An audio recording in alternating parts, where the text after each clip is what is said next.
오늘은 나르시시스트에 대하여 이야기해 보겠습니다. 그들이 어떻게 당신의 마음을 사로잡고 어떻게 당신의 심리를 장악하며 어떻게 당신을 조종하고 지배하고 착취하는지, 연애 과정에서 벌어지는 그들의 생생한 전략을 세밀히 분석하고 낱낱이 해체하여 설명하겠습니다.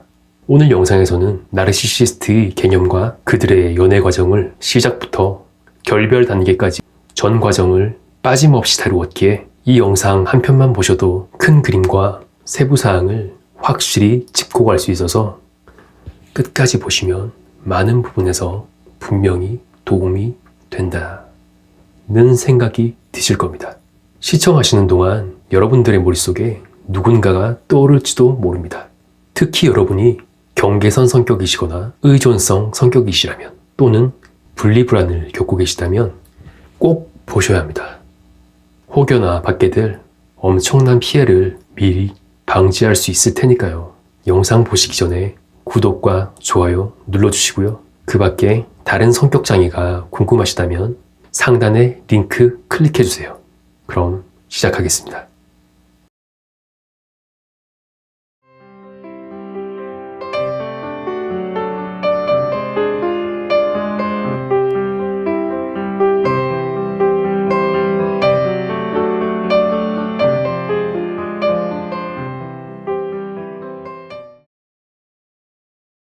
나르시시스트는 자기애성 성격장애를 가지고 있는 사람들을 의미합니다. 자기애성 성격장애란 자기 자신에게 과도하게 도취되어 있는 성격 유형의 한 종류입니다. 그들의 마음속에는 자신이 보통의 사람들과는 다른 특별한 존재이며 그에 걸맞는 대우를 받아야 한다는 특권의식이 자리 잡고 있습니다. 이러한 특권의식의 결과로 그들은 타인을 자신보다 열등한 대상으로 간주하며 자신과 동등한 하나의 인격체로 생각하지 않습니다.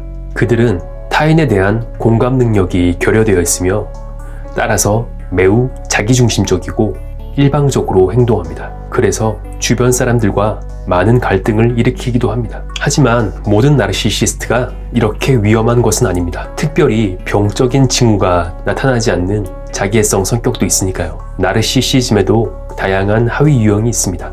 문제가 되는 것은 그 중에서도 바로 악성 나르시시스트라고 불리는 유형입니다. 악성이라는 단어가 붙지만 피해자 말고는 그 정체를 알아채기가 어렵습니다. 성격장애 전문가이자 정신분석가인 프랑스의 장 샤를르 부슈는 그의 저서에서 이렇게 말했습니다. 악성 자기애자는 냉정을 잃지 않는다. 왜냐하면 그의 광기를 받아주는 샌드백과 같은 누군가가 있기 때문이다. 피해자 당사자와의 관계에서가 아닌 외부의 눈으로 보면 그는 일견 건실한 사람으로 보일 수도 있다. 주위 사람들에게 칭송받고 주어진 환경에 잘 적응할 줄 알며 겉보기에 매우 매혹적인 사람으로 비춰지는 경우가 많다. 오늘 이야기할 것은 바로 이 악성 나르시시스트에 관한 내용입니다. 악성 나르시시스트의 기본적인 대인관계 방식은 그들과 가까운 타인의 관계를 갑과 을의 관계로 구조화하여 이들로부터 절대적인 지배력을 획득하는 형태로 조성됩니다. 즉, 그들이 추구하는 것은 비대칭적인 권력을 바탕으로 형성된 상하관계와 유사합니다. 그들은 위풍당당한 점령군처럼 타인의 영역에 침범하여 자존감을 파괴하고 고립시킨 뒤 식민지로 만들어 원하는 것들을 마음대로 착취합니다. 이러한 일방적 관계를 바탕으로 그들은 자기 존재의 우월성을 획득합니다. 다른 사람들 위에 서는 것, 그들이 가장 원하는 것이니까요. 악성 나르시시스트는 극단적인 자기애를 추구하며 그것의 연료가 되는 과대한 자기감각은 타인에 대한 무제한적인 권력에서 비롯되기 때문입니다. 이러한 사람이 권력을 가지게 되면 갑질이라는 것을 하게 됩니다. 너무나 당연하게도 그들은 모든 일에 있어서 자신의 욕구를 최우선으로 생각합니다. 자신의 행동 때문에 다른 사람이 받게 될 피해나 상처는 그다지 신경 쓰지 않습니다. 또한 이상적인 자기상이 상처받는 것을 극도로 혐오하기에 자신을 향한 부정적 평가에 매우 민감하며 자신에게 반대하는 대상을 향해 분노와 적대감을 느끼고 공격적인 태도를 보이기도 합니다. 이러한 특성은 회사, 가족, 그 밖의 다른 조직이나 관계에 있어서도 고스란히 반영됩니다.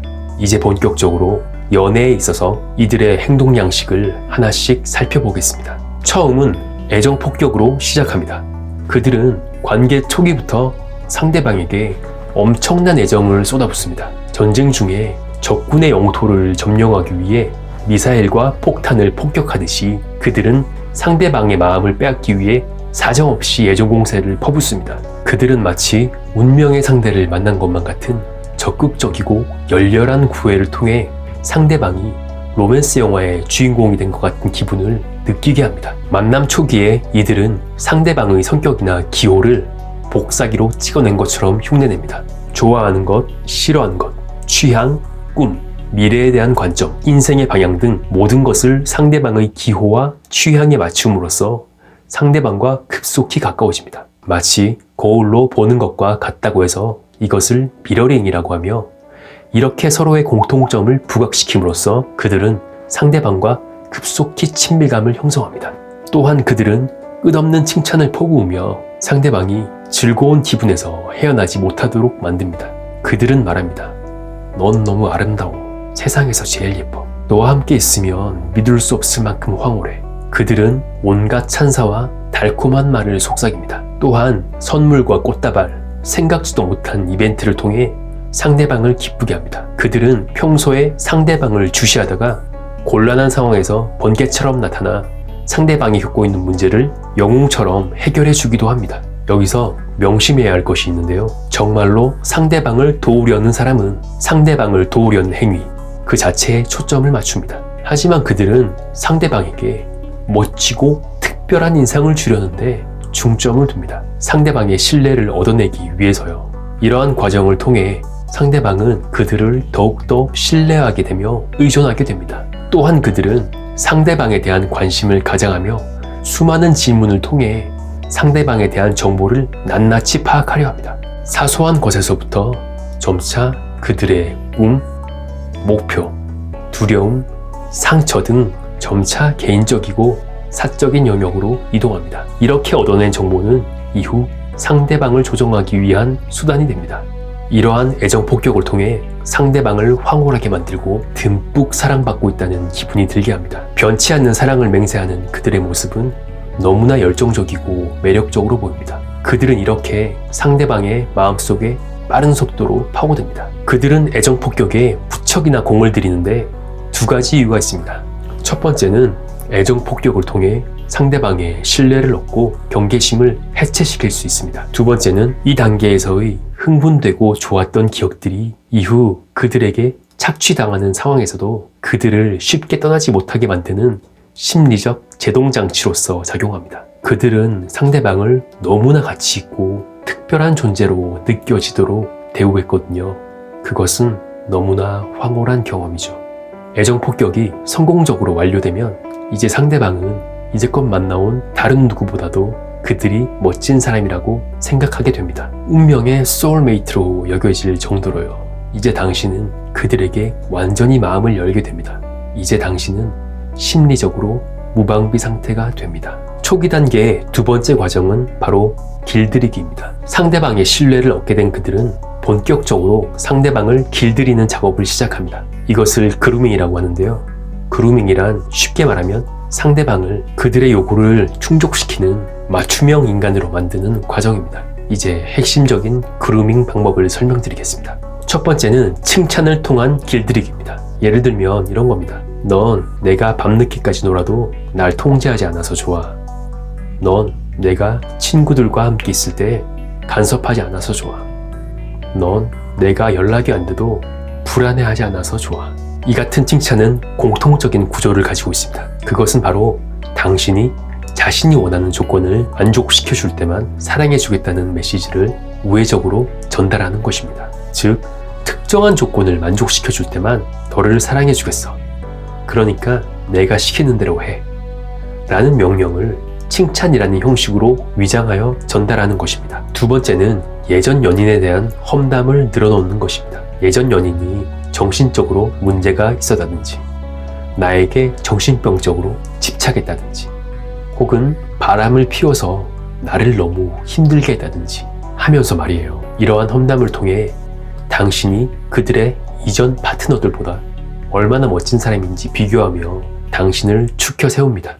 눈치채셨겠지만 이 험담에도 자신의 요구사항들이 담겨 있어요. 마지막으로 보상과 처벌입니다. 이것은 매우 간단합니다. 당신이 그들이 원하는 행동을 하면 칭찬하고 애정을 표현하지만 그들의 요구를 만족시켜주지 않으면 당신을 싸늘하게 대하는 것입니다. 이러한 과정을 통해 상대방을 그들이 원하는 맞춤형 인간으로 개조시킵니다. 마치 강아지나 고양이를 길들이듯이 말이에요. 이 같은 그루밍은 초기 단계뿐 아니라 이후의 단계에서도 계속해서 이루어집니다. 여기까지가 초기 단계입니다. 이제 상대방은 그를 완전히 믿고 기쁜 마음으로 자신의 모든 것을 그와 공유할 것입니다. 마치 완전한 파트너를 만난 것처럼요. 만일 그런 기분이 든다면 그들은 성공한 것입니다. 초기 단계는 상대방의 마음을 열고 신뢰감을 획득하는 단계니까요. 두 번째 단계는 통제와 지배입니다. 신뢰와 애정을 바탕으로 이제 그들은 서서히 상대방을 통제하고 지배하기 시작합니다. 가장 먼저 사용하는 그들의 전략은 거짓말입니다. 연애 도중에 그들은 무수한 거짓말을 늘어놓습니다. 몰래 다른 이성을 만나거나 중요한 업무가 있다며 당신과의 약속을 취소하고 다른 사람들과 함께 놀러 가기도 합니다. 당신이 불평을 제기하면 다음에 설명할 가스라이팅이라는 기법으로 맞받아칩니다. 또한 거짓말이 들켜도 핑계를 대거나 오히려 화를 내기도 합니다. 당신은 분위기를 망치고 싶지 않아서 억지로 참고 넘깁니다. 이쯤 되면 당신은 그들이 처음에 생각했던 것만큼 좋은 사람이 아니라는 것을 조금씩 느끼게 될 것입니다. 하지만 100% 확신은 없어요. 가스라이팅 때문에 자신의 판단에 문제가 있는 것은 아닌지 스스로를 불신하게 되거든요. 거기다 애정 폭격 단계에서의 즐거웠던 기억들이 그들의 부정적인 모습을 외면하도록 만들어버립니다. 이들이 내뱉는 거짓말 중에서도 가장 큰 거짓말은 슬프게도 사랑한다는 말입니다. 왜냐하면 이들이 사랑하는 것은 바로 자기 자신이니까요. 통제와 지배 단계의 두 번째 전략은 가스라이팅입니다. 가스라이팅은 개인의 심리적 확실성을 무너뜨림으로써 타인을 통제하고 지배하는 매우 악랄한 조종 기술입니다. 가스라이팅의 희생자는 자신의 감정을 불신하며 스스로의 판단력을 확신하지 못하게 되고 자신의 욕구와 바람을 잘못된 것으로 여기게 됩니다. 그 결과 모든 사안에 있어서 나르시시스트의 말과 행동을 따르게 됩니다. 즉, 그에게 자기 자신을 통제할 지배력을 넘겨주는 거예요. 이것은 특히 당신이 그들의 비상식적인 태도에 불평을 표현할 때 당신을 이상한 사람으로 만들어버리는 방식으로 활용됩니다. 자주 사용되는 가스라이팅은 다음과 같습니다. 야, 너 좀 이상한 것 같아. 치료 좀 받아봐. 너 별것도 아닌 일에 너무 예민하고 질투심이 많아. 또 과민 반응한다. 난 그런 적 없는데 네가 잘못 기억한 거겠지. 야, 너 진짜 집착이 심하다. 너 망상 있어? 정말 그게 맞다고 생각해? 아, 모르겠다. 네 마음대로 해.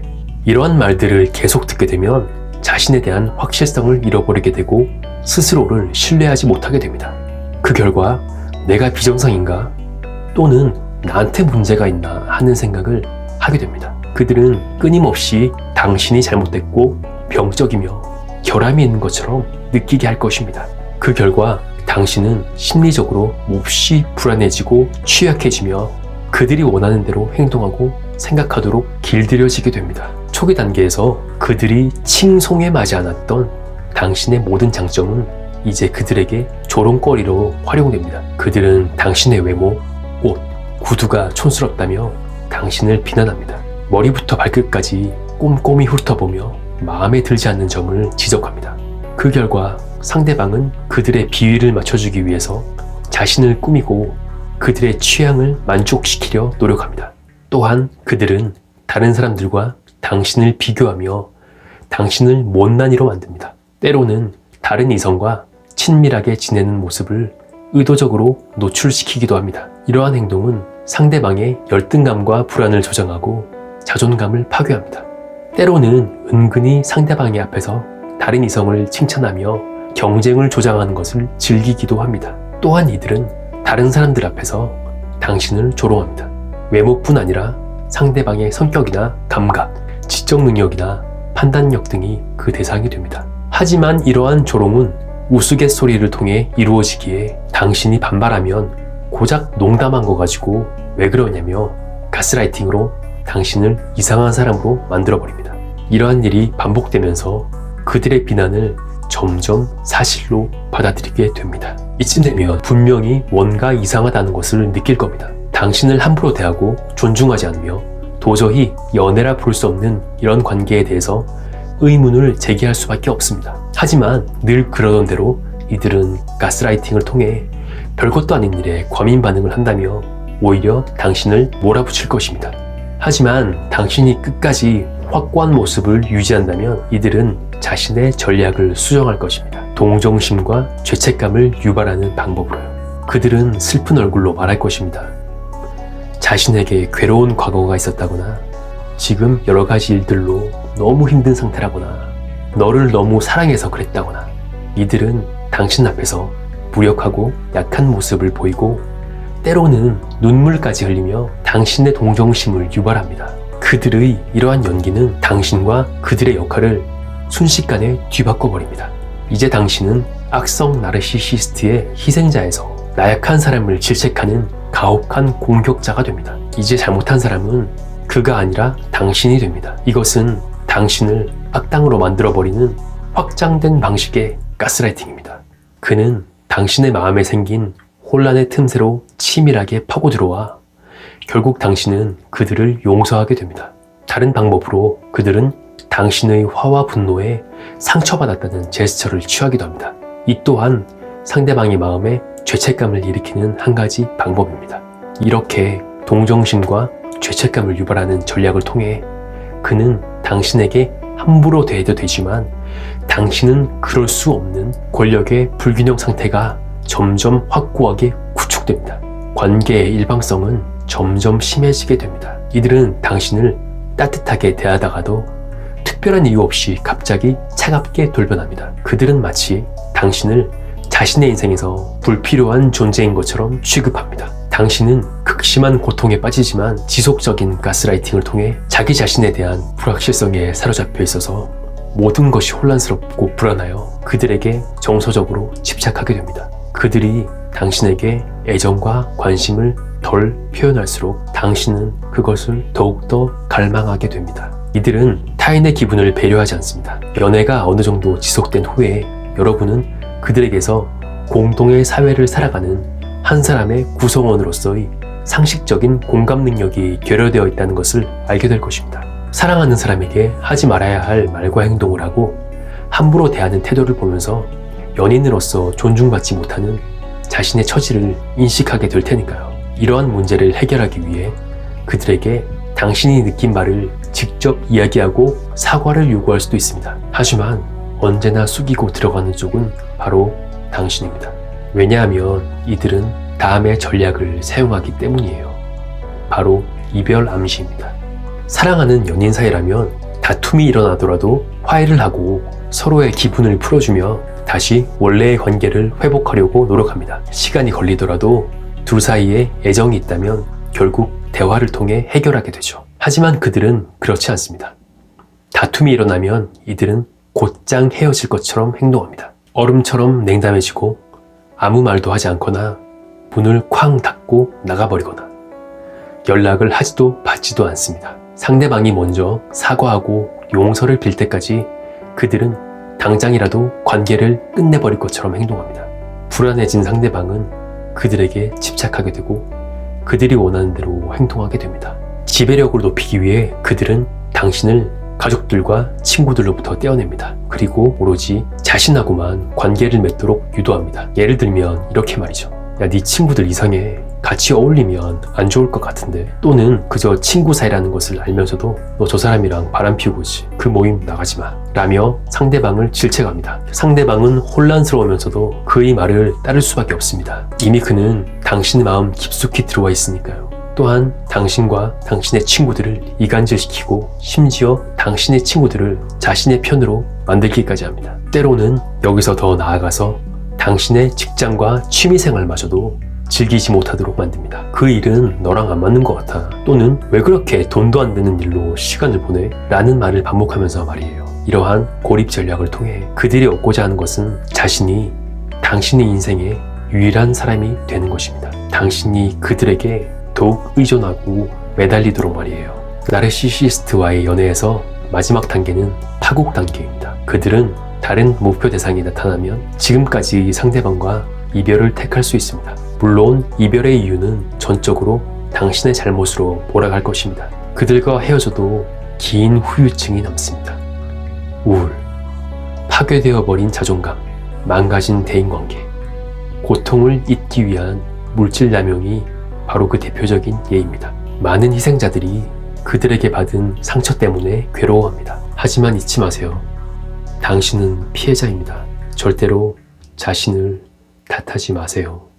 이별 후 아직 당신이 그들에 대한 의존성에서 회복하지 못했을 때 그들은 다시 당신에게로 돌아오려 할 수도 있습니다. 잘못했다고 말하며 과거를 반성하는 모습에 당신의 마음은 약해질지도 모릅니다. 오래전 애정 폭격 단계에서의 행복했던 기억이 떠오를 수도 있고요. 하지만 마음을 굳게 먹어야 합니다. 똑같은 일이 다시 되풀이될 테니까요. 당신에게 필요한 것은 나르시시스트와의 재결합이 아니라 그들에게 받은 상처로부터 회복할 시간입니다.